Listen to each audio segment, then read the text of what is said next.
I Love a Mystery, a Carlton E. Morse audio novel featuring Jack, Doc, and Reggie, specialists in crime and adventure, now following the northwest trail of a missing millionaire, a killer cougar, and the Phantom Castle.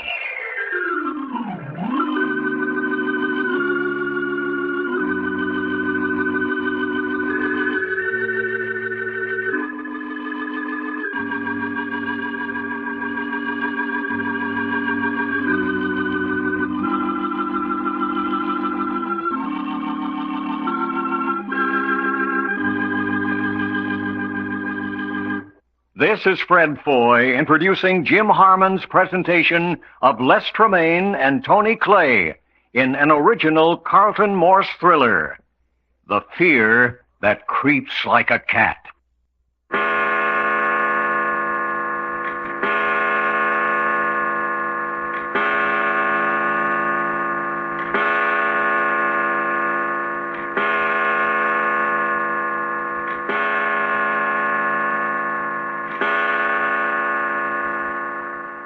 7 o'clock in the morning in the Phantom Castle on an unidentified island somewhere off the west coast of Canada.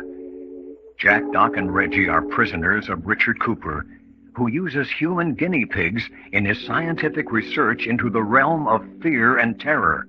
Last night, they met Cooper's assistant, Dr. Thorne, who told them that they were to be used in combination with mountain lions for the purpose of further research into the field of human terror. The manner and method of the experiment have not been revealed. All that seems certain is that Doc is to be the first victim, and that he is to face whatever is in store for him 32 hours from midnight last night. Now at 7 o'clock this morning, 7 of those precious hours are gone.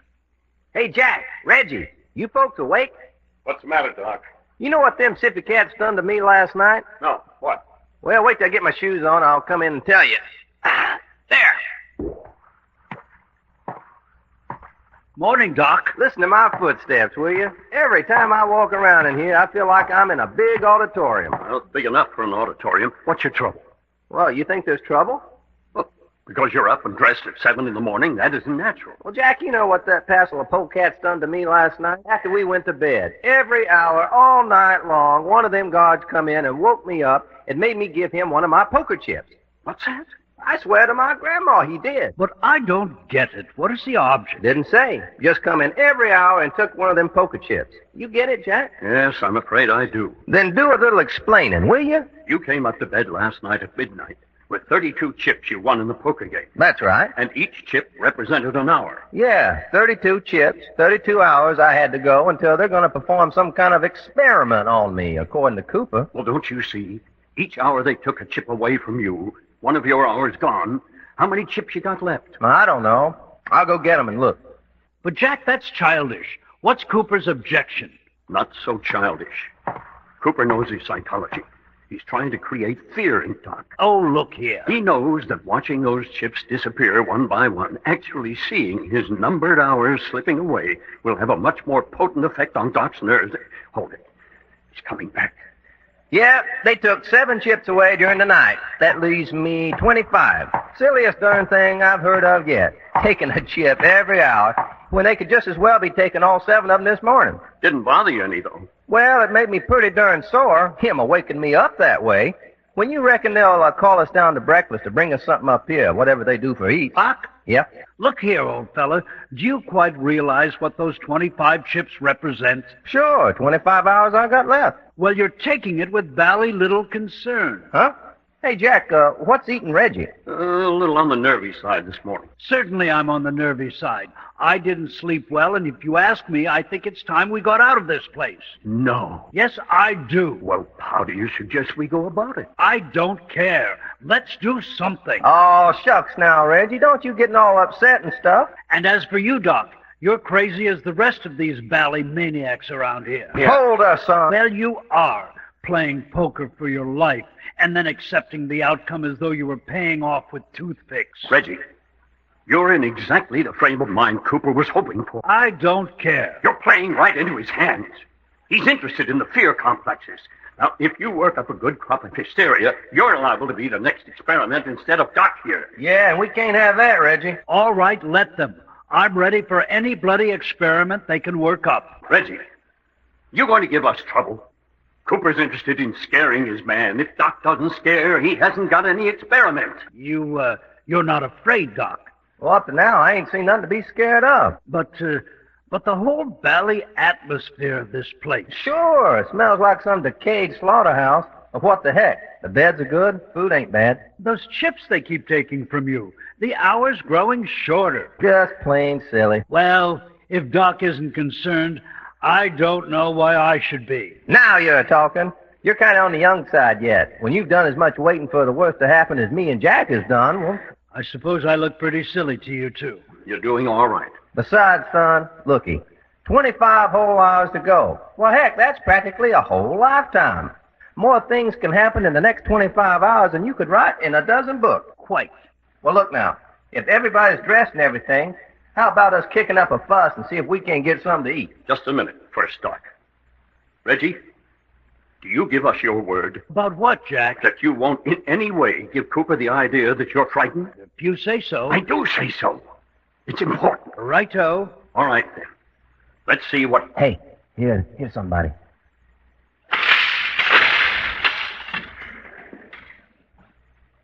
Good morning, gentlemen. Well, if it ain't the old poker player himself. How are you, Cooper? Oh, dear me. So bright and cheerful this morning. Of course I am. Why not? Yes, and I see by my watch that it's time you turned over another of those chips to me. Yeah, another hour gone, sure enough. I'm afraid it has. Well, then I reckon I got to kiss another old chip goodbye. Here you are. Oh, thank you, thank you. Hey, look, Cooper. How about you and me playing another game of poker tonight? What's that? Yeah, my stack of chips is kind of dwindling. How about giving me another chance to build it up again? No. I'm afraid not. No, huh? No, couldn't do that. You're much too good a poker player. Oh, so you admit I'm too good for you. Well, you were last night. I was lucky to keep your pile down to 32 chips. Your problem in psychology isn't working out very well, is it, Cooper? Hackard, I was wondering whether you weren't going to speak to me this morning. I said your problem in psychology... Yes, I heard you. Doc's got a lot of weaknesses, but one of them isn't an overactive imagination. Yes, I'm beginning to find that out. What you mean I ain't got no imagination? In this case, it's to your advantage, Doc. Yeah? Yes. If you were highly imaginative, you should be in a sweat of fear about now, with all the hocus-pocus Cooper here is set up to work on you. Yeah? Doggone, Cooper, that's a shame, wasting all your time like this. No, don't mind me. If I could find a man with a complete lack of fear, I haven't done so badly. It will make an interesting note in the appendix of my treatise. Huh? What's he saying? Looks like you're to be an interesting note in his appendix. Appendix, huh? So he says. Well, I'll tell him one thing. He won't like me in this appendix. He's got to need an appendectomy the minute he puts me there. You see, Cooper, he's scared to death. Senseless conversation. Senseless. What's the matter with you, Mr. York? I say. Hunger. What about some breakfast? Bit morose, aren't you, young man? Quite. Always out of temper before I've had my coffee. Yeah, when do we eat? Food.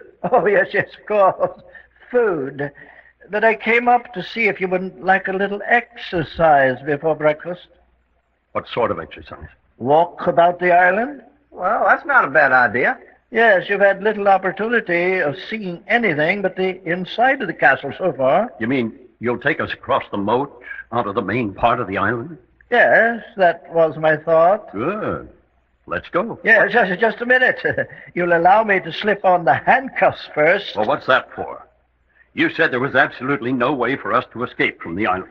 Yeah, you said we'd be killed if we tried to cross the reef that circles around this island. True. But you might try it just the same. Well, that would be our hard luck, wouldn't it? No. 3 fine specimens. Mustn't take a chance of losing any of you. Besides, once out into the fresh air, you might take it into your heads to attack me. Oh, that'd be silly if we couldn't escape from the island. Nevertheless, you might do it, and I'm too old a man to be knocked about. Put your hands behind you, gentlemen. No, I absolutely refuse. Yeah, Here now, that's not at all friendly. I tell you, I won't. Not under any circumstances. What's the matter, boy? Reggie, Yes, Jack. put your hands behind you. Put your hands behind you. Quite. Yes, now that's better. Here, no use to clench your fists like that. There. Now, Mr. Long. Sure, clip 'em on. It's getting so I don't feel natural without these here cuffs on. Now, you, Packard. Go ahead. But, Jack, we could have bashed this chappie right here and now. You think so? Look at the guard at the door. Yeah, and that elephant gun of his would have blown a hole in you so big. Yes. Friendliness, good feeling. That's the spirit. Now then, are we ready? Yeah, come on. Let's get started on this sightseeing tour. Very well, gentlemen. Follow me.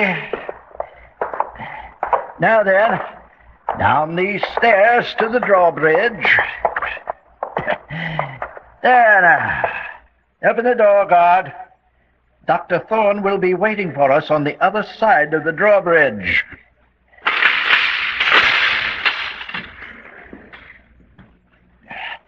Follow me, please. This Dr. Thorne fella gonna take this sightseeing trip with us? Oh, yes. How about Linda Joyce? Now, Hey, what you leaving her out for? Don't she like to go for walks before breakfast, too? now then, gentlemen, we'll lower the drawbridge. Yeah, there she comes. Yeah, but what started? What's making it come down? No, you don't. That's my secret. There now, we can cross. Doggone, crossing the drawbridge out of a honest-to-goodness castle. Wonder how many other folks in our generation's done that. Interesting, huh? Huh, Reggie? I suppose so. Hey, Reg, snap out of it. No, let me alone. Okay, fella. There now. That brings us across. And there is Dr. Thorne waiting for us. Yeah. Hey, look, Cooper, I just happened to think of something. Well, You didn't answer my question a while ago. didn't I? No, I asked you if that Linda Joyce gal would like to walk with us. Yes, I know you did. Well, wouldn't you? Young man, I'm afraid you'll see very little of Linda Joyce in the future. What do you mean by that, Cooper? I've just discovered an interesting fact about Linda. Yeah? What? That young woman got into my good graces for no other purpose than to discover the whereabouts of Alexander Archer. Alexander Archer? You mean Linda's on our side? She was hunting Archie, too? Yes. Too bad, too. A very beautiful young woman. What you mean, too bad? Too bad for her. Excellent for me. Women make wonderful specimens for my work in fear hysteria. Yes. Wonderful specimens.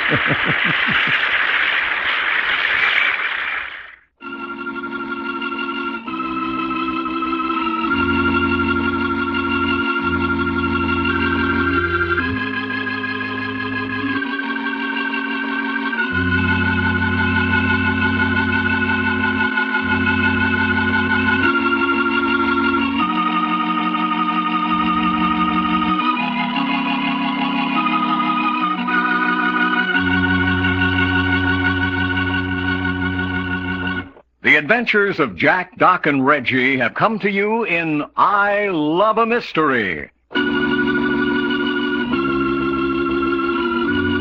Created and written by Carlton E. Morse. Scripts copyrighted by Morsel Co. Incorporated. Produced and directed by story editor Jim Harmon. Featuring Les Tremaine as Jack Packard and Tony Clay as Doc Long. Consultants Frank Brzee and David Lloyd. Your announcer, Fred Foy. This presentation has come from Hollywood.